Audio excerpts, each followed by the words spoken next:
I need to go to the Constitutional Court to stop this 5% VAT increase. Our country has gone down the drain. We don't have money. We don't have jobs. Even chartered accountants are struggling in South Africa now financially.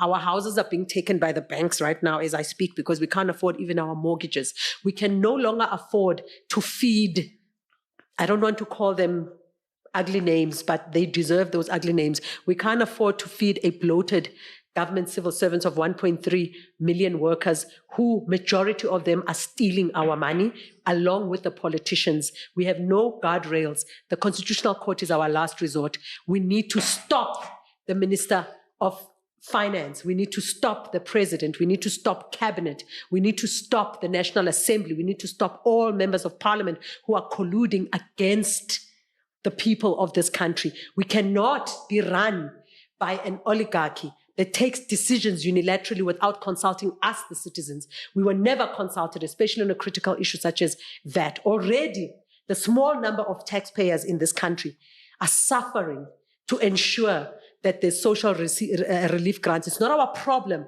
that Trump has removed US aid. In fact, I support Trump to remove US aid because we can no longer become irresponsible citizens who stand by, especially the wealthy citizens who are capable of assisting us now. This is a constitutional matter. It's not a high court matter. We go straight to the Constitutional Court. We pass everything. A constitutional matter goes straight to the Constitutional Court. Please.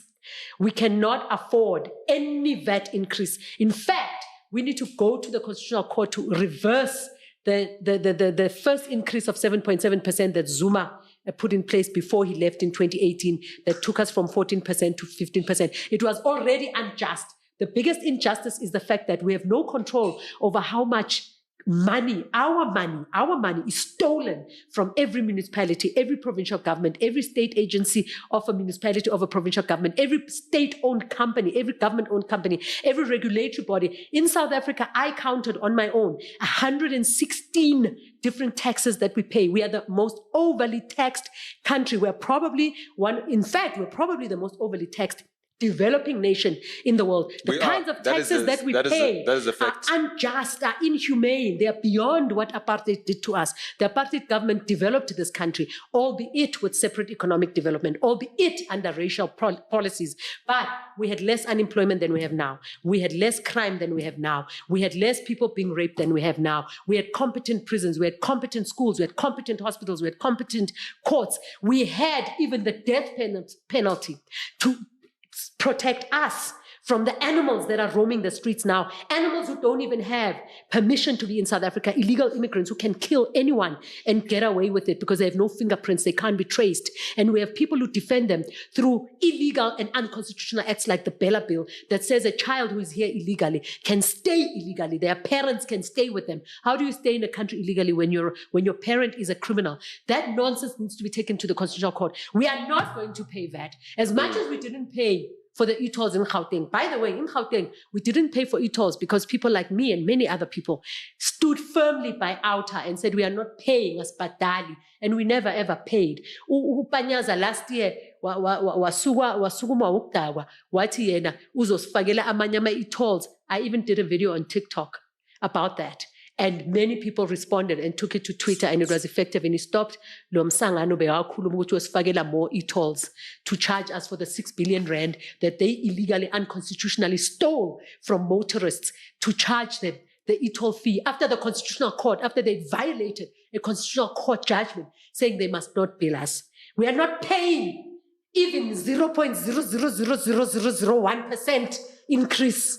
We are not going to be held hostage by criminals. We've been held hostage enough by criminals in this country. We've been held hostage enough by incompetent thugs who are masquerading as government ministers, as members of parliament, as MECs, as MMCs, as public representatives, who are actually putting themselves on lists without even checking whether they are qualified to be on those lists.